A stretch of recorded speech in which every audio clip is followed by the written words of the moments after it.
So Shiva గారు, మీరు హోమ్లో పెరిగారు, రైట్? మీది చాలా చైల్డ్హుడ్ నుంచి it's a very tough childhood. So మీరు కొంచెం దాని గురించి చెప్పండి, హోమ్లో ఎలా రావడం అయింది? ఒక చిన్న హోమ్ అనేది సిదూర్ హాస్టల్. అది నేను ఒక అనాథ హాస్టల్లో వచ్చిన కాబట్టి ముందు ఫస్ట్ నేను చెప్పుకోవడం ఏంటంటే, ఎక్కడి నుంచో వచ్చిన నేను ఈరోజు ఇక్కడ దాకా రావడానికి కారణం కొందరు మీడియా మిత్రులు. ఆ మీడియా మిత్రుల వెనకాల మీలాంటి వాళ్ళందరూ సపోర్ట్ ఉంది. సో ఎలా అయింది అంటే ఇక్కడ దాకా రావడం అన్నది? ఆ హోమ్ నుంచి ఇక్కడ దాకా హోమ్లో ఏమైంది చెప్పండి. సార్, హోమ్లో అంటే నేను గతంలో నా వయసు 6-7 మధ్యలో ఉంటుంది వయసు. ఆ వయసులో నేను హాస్టల్లో ఉన్నా. అనుకోకుండా ముస్లిం వాళ్ళ సోదరులది పండగ రావడంతో బ్లడ్ కొట్టుకోవడంతో అక్కడ అంటే అలజడి ఎక్కువైపోయింది. చిన్న చిన్న పిల్లలం కాబట్టి విడిపోయినాం. అక్కడ వాళ్ళు ఎక్కువ, మేము తక్కువ. మేము 5-6 మంది, వాళ్ళకు 100 మంది. సో ఉన్నదే హోమ్లో ఉండి కూడా విడిపోయారు మళ్ళీ. ఆ స్కూల్కి వెళ్ళే సమయంలో ఏం వయసు అప్పుడు మీకు? అప్పుడు ఉంటుంది సార్ 7-8 ఏళ్ళ లోపల ఉంటుంది. 8 అయితే లేదు, 7 లోపే ఉంటుంది. 7 లోపల ఉంటుంది. చిన్న పిల్లవాడి ఉండి మీరు మిస్ అయిపోయినా దారి తప్పి వెళ్ళి బయటకు వచ్చేసిన. ఆ తర్వాత అలాగే నేను వెనక్కిపోవడం తెలియదు, ముందర ప్రయాణమే ఉంది కాబట్టి మిరియాల మండి నుంచి చెదరగడ్డ వరకు వచ్చిన. చెదరగడ్డ నుంచి దిల్సుఖ్నగర్ దగ్గర వచ్చిన. సాయంత్రం అయిపోయింది, పడుకోవడానికి స్థలం తెలియదు, ఏం చెప్పాలో కూడా అర్థం కాని జీవితం.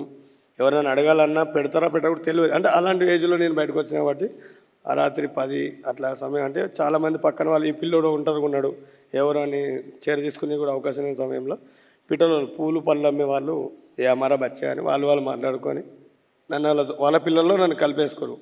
అలా కొన్ని రోజులు అక్కడనే ఉండడంతో అనుకోకుండా ఫుట్పాత్ చేసేవాళ్ళు వాళ్ళు పిల్లలు. అంటే వాళ్ళ ఫ్యామిలీ, నేను ఒక ఫ్యామిలీ అంతే. అంటే ఏం చేసేవాళ్ళండి పని? అక్కడ ఏం లేదు, అంటే తినాలి తిరగాలి అంతే. ఇక ఫుట్పాత్ మీద ఆ వయసుకి అదే నాకు తెలిసినది. ఇక నాకు వేరే తెలియదు. ఉండంగా వేరే ఫుట్పాత్ మీద పిల్లలు వచ్చారు. వాళ్ళలో నేను కొద్దిగా నేర్చుకోవడం అనేది ఈతకి వెళ్ళడము. వాళ్ళు పోతే నేను వాళ్ళు వెంబడి పోవడము, ట్యూబులు వేసుకొని అక్కడ సరూనగర్ చెరువు, మన మూసినది. అంటే అప్పుడు మూసినది వాటర్ నీట్గా ఉండే, బర్రెలు తాగే నీళ్ళు అవి. ఇప్పుడు మొత్తం ఇప్పుడు ఖరాబ్ అయిపోయింది. అప్పుడు ఉండే అందులో ఈత కొట్టి కూడా అంటే మేము తాగేవాళ్ళమే. సో అలాంటిది ఇప్పుడు మొత్తం కాలుష్యం అయిపోయింది. అప్పుడు జనాభా తక్కువ, ఇప్పుడు జనాభా ఎక్కువ. అప్పుడు అన్నం అంటే ఇక్కడ కొందరు పెద్దవాళ్ళు మినిమం 40-50 అబవ్ ఉన్న వాళ్ళకైతే తెలుసు నా చరిత్ర ఎక్కడి నుంచి స్టార్ట్ అయిందని.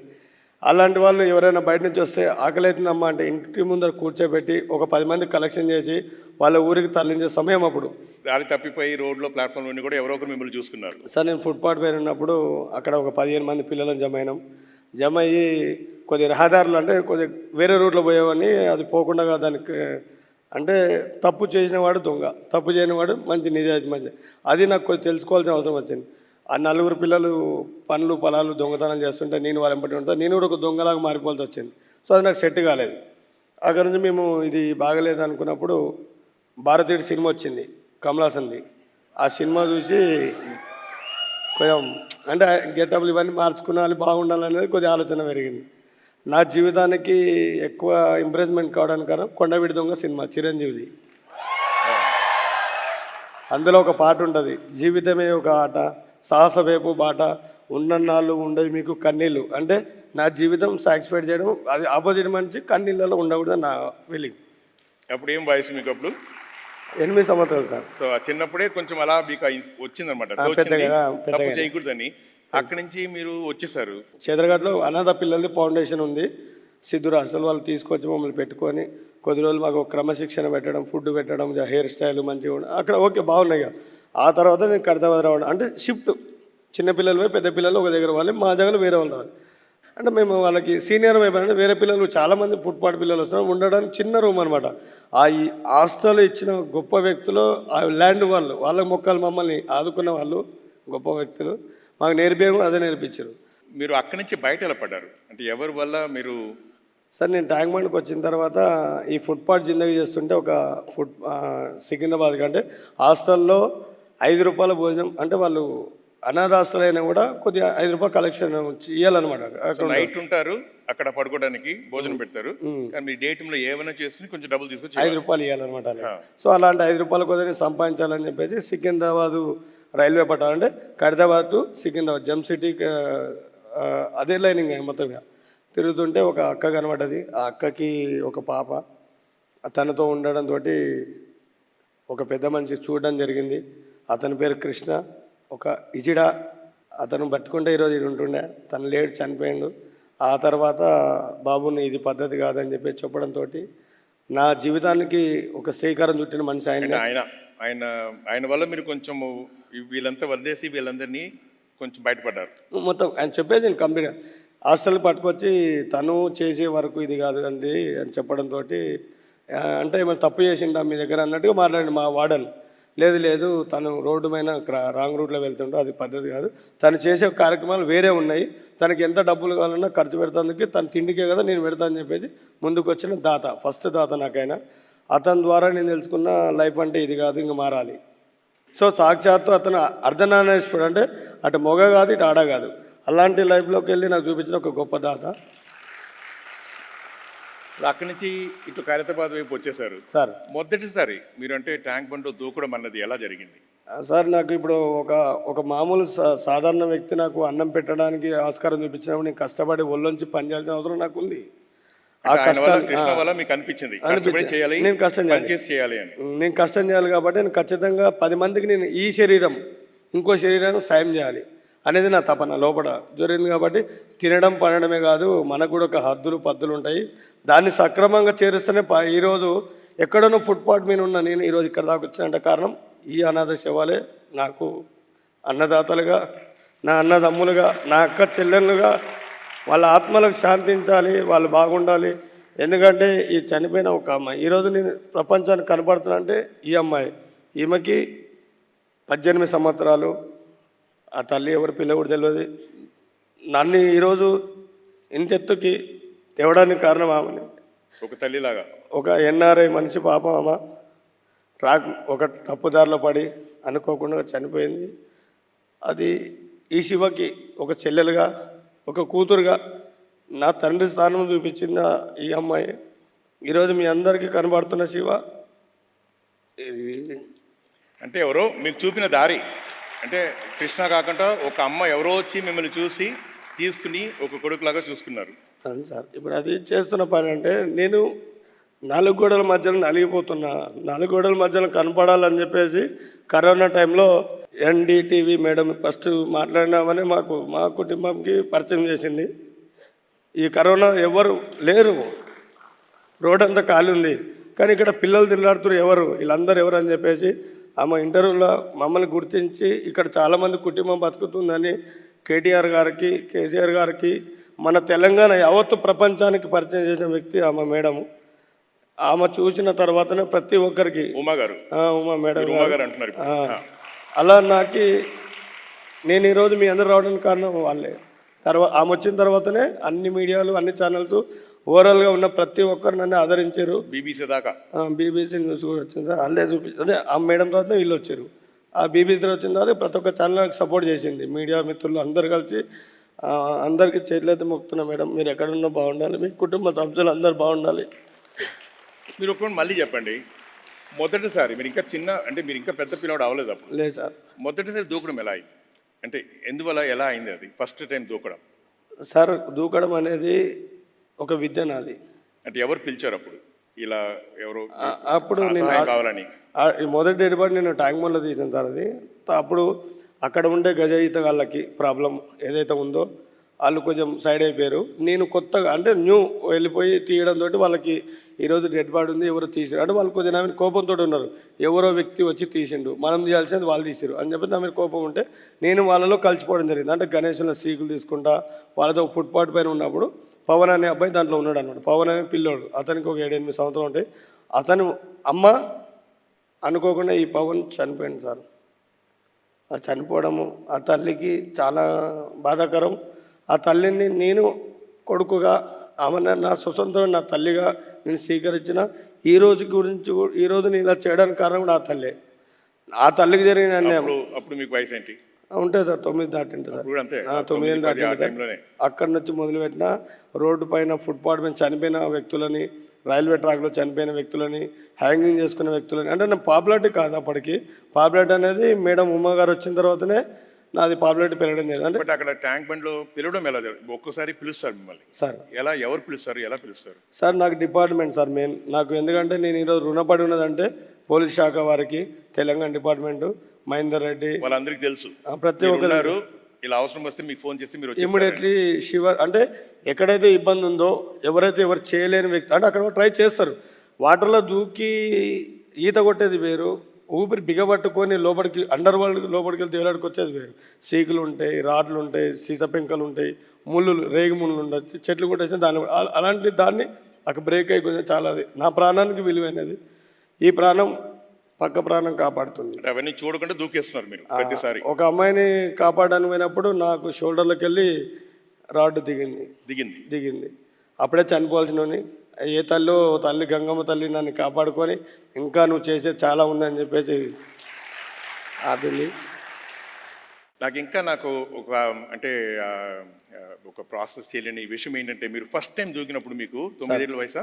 ఫస్ట్ టైం దూకి ఒక శవాన్ని బయట తీసుకొచ్చినప్పుడు సార్ 9 ఏళ్ళ 10 ఏళ్ళప్పుడు 9 ఏళ్ళ సార్. అంటే అసలు ఎలా మీకు అంటే మీరు దాని తర్వాత అయితే సరే చేస్తున్నారు, ఫస్ట్ టైం ఎలా చేశారు? అసలు మీకేం అనిపించలేదా దూకినప్పుడు? సార్ భయం అలా? భయం అనేది ప్రతి ఒక్క వ్యక్తికి ఉంటుంది సార్. భయానికే నేను ఒక భయం.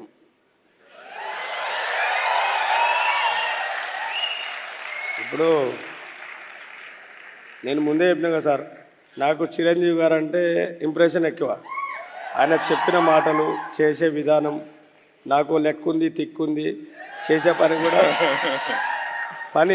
10 మంది కోసం నేను మంచి చేస్తున్నా అంటే నాకు భయం లేదు సార్. ఆడ అయినా ఆ 9 ఏళ్ళ వయసు భయం అనిపించలేదా మొదటిసారి దూకినప్పుడు? లేదు సార్. మీకు ఒక చిన్న చెప్తా సార్, నేను చెప్పే ఒక కథ, నా జీవిత చరిత్ర ఇది. నిన్న నేను ఇక్కడికి వచ్చాను మీ దగ్గరికి, 7 తారీఖు వచ్చిన.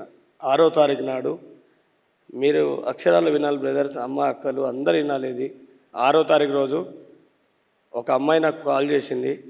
ఈరోజు జరుగుతున్న అన్యాయం సార్ ఇది, బాధపడద్దు, నన్ను తప్పు పట్టుకోవద్దు, ఇది అక్షరాల నిజం. ఇది తను చనిపోవడానికి నాకు ముందే కాల్ చేసింది. ఇద్దరు పిల్లలు ఆమెకి, ఒక పాప 12 సంవత్సరాలు ఉంటుంది, ఇంకో పాప 7 సంవత్సరాలు 8 సంవత్సరాలు ఉండొచ్చు. ఫోన్ చేసి నేను సూసైడ్ కోసం వచ్చినానంటే నేను చెప్పిన ఏమంటే, అతను ఊబర్ అనే అబ్బాయి ఆమెను ట్రాప్ చేసిన మొత్తం. తన భర్త ఆ సాఫ్ట్వేర్ ఇంజనీరు, ఎప్పుడు ల్యాప్టాప్లో ఉంటాడంట. తన కూరగాయల కోసం దానికి వెళ్ళాలంటే కొద్దిగా దూరం అని చెప్పేసి ఆ ఊబర్ బుక్ చేసుకోబోయే అబ్బాయి ఆమెను ట్రాప్ చేసి ఇంకా చెప్పలేని విశేషాలు అవన్నీ. నేను ఏం చేయాలో అర్థం కావట్లేనా. నా భర్త ముస్లిము, నేను తెలుగు. నా భర్త నన్ను ఎప్పుడు అనేది తెలియదు, నేనే తప్పు చేశాను, ఇది దానికి నాకే శిక్ష కావాలని చెప్పింది. ఆ కుటుంబాన్ని నేనేం చేయాలని నాకు అర్థం కాక పొద్దుగాల 9 గంటల నుంచి సాయంత్రం 4 గంటల వరకు అమ్మాయినికి మొత్తం కంట్రోల్ చేసి, ఇది కాదు పద్ధతి, నేను దగ్గరుండి తన ఇంటికాడ ఇచ్చిపెట్టి నా ఇంటికి వస్తాల కల్లా 7 అయింది సార్. బతుకుంది. మొన్న ఇలా ఎంతమందిని మీరు అంటే ఈవిడైతే అసలు దూకను కూడా లేదు, దూకే ముందే ఆపేశారు సార్. దూకిన వాళ్ళని మీరు ఎంతమందిని కాపాడారు సార్? దూకిన కరోనాలో మా madam Uma madam TV anchor వచ్చినప్పుడు ఇదే ఫోటోనే, అదే రోడ్డు అలాగే ఖాళీగా ఉంది. అలాంటి ఖాళీ టైంలోనే మేడం ఇంటర్వ్యూకి వచ్చింది. ఒక్కవేళ ఆమె ముందు వచ్చిందో లేదా ఆమె వచ్చిపోయిన తర్వాత జరిగింది ఇది. అతను 3 అక్క చెల్లెళ్ళు, అతనికి ఆల్మోస్ట్ టీబీ బీమార్ ఉంది. ఆ సార్కి మేము ఆ లోపల ఉన్నాము, మేడంకి అయితే కంటి దగ్గరతో చూసింది కాబట్టి ఎవరు లేని ప్రభుత్వం మేము అండర్ వాటర్లో ఉంటుంటివి. ఆ పైన ఒక గద్ద పడ్డాడు తప్పు అని. మాకు 10 కుక్కలు ఉన్నాయి. ఆ కుక్కలు ఒకటిదా సౌండ్ చేయడంతో చూస్తే ఆయన కొట్టుకుంటుండు.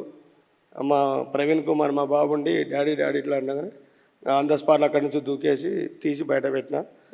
బతికింది సార్. అతను చావుకు కారణం ఏదని అడిగితే, నా చెల్లెళ్ళ కోసం నేను పెళ్లి చేసుకోలేదు, వాళ్ళు బాగున్నారు అంటే కరోనా లేదు, అప్పుడు బాగున్నారు. కరోనా రావడంతో దగ్గుతే కరోనా, మాట్లాడితే కరోనా, ఏం చేసినా కరోనా, తోడబడిన చెల్లెలు కొంచెం డిస్టెన్స్ పెట్టడంతో నా చెల్లెళ్ళకి నేను ఎందుకు బరువు కావాలి, నా బామ్మడిని నేను ఎందుకు అది కావాలని పొద్దున పూట 10 గంటలకి మనకు కూరగాయలకు బియ్యానికి వదిలిన సమయంలో తను ట్యాంక్ బండ్ ఖరీదాబాద్ సైడ్ నుంచి వెళ్ళి నడుచుకుంటూ వచ్చి నాకు కొద్ది దగ్గర వేమన స్టాచ్కి ఆపోజిట్లో ఎదురుగా దూకిండు. నేను పక్కనే ఉన్నా, తీసి కాపాడినా. తర్వాత కరోనా అంతా అయిపోయినాక 10 నెలలకు అలా బామ్మడిది వచ్చి నాకు ఎవరో ఫ్యాన్స్ రూపంలో వచ్చిందని అనుకున్నా. చెప్పిండు, సార్ ఇట్లా మీరే మా బామ్మడి కలిసిండు. ఎంతమంది అలా ఎంతమంది కాపాడారు ఇలా? నేను 25 సంవత్సరాలు ఇప్పుడు సార్. అప్పుడు నేను ఇచ్చిన ఫోటోలకి తక్కువ రోజులు, ఇప్పుడు ఎక్కువ రోజులు. 25 సంవత్సరాలుగా 129 మంది ప్రాణాలు కాపాడినా.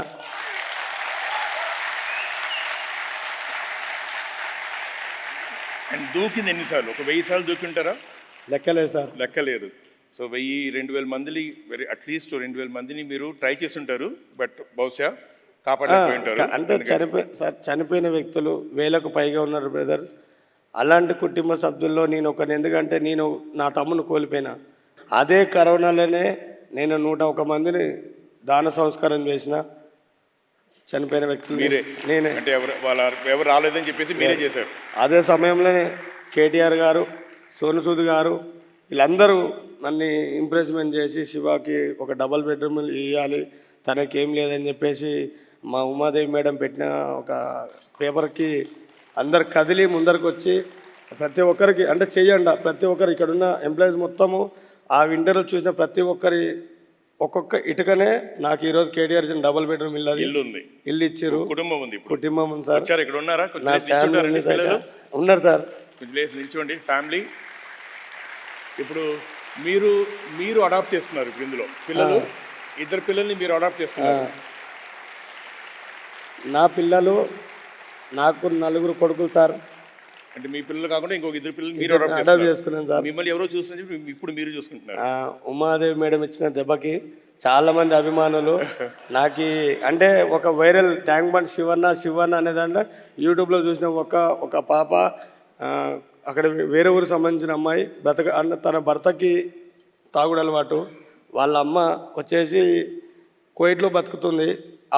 ఆమె కష్టాలలో కూడా నాకు కష్టంగా 10,000 రూపాయలు సాయం చేసింది సార్. అప్పట్లో కష్టం అరే శివన్న మా అన్న అనుకో నాకు 10,000 సాయం చేసింది. ఆమె పిల్లల కోసం నేనేం చేయలేనా? అమ్మ నీ పిల్లలు నా పిల్లలు, నువ్వు బాధపడద్దు చెల్లె అని చెప్పేసి ఆ 2 పిల్లల్ని నేను తీసుకొని నేను కాపాడుతున్నామా వాళ్ళకి. మీరు ముందు అడిగారు నన్ను ఏం చెప్పాలని. మీ లైఫ్, మీ చేసే పని అదే మాకు అందరికి ఇన్స్పిరేషన్.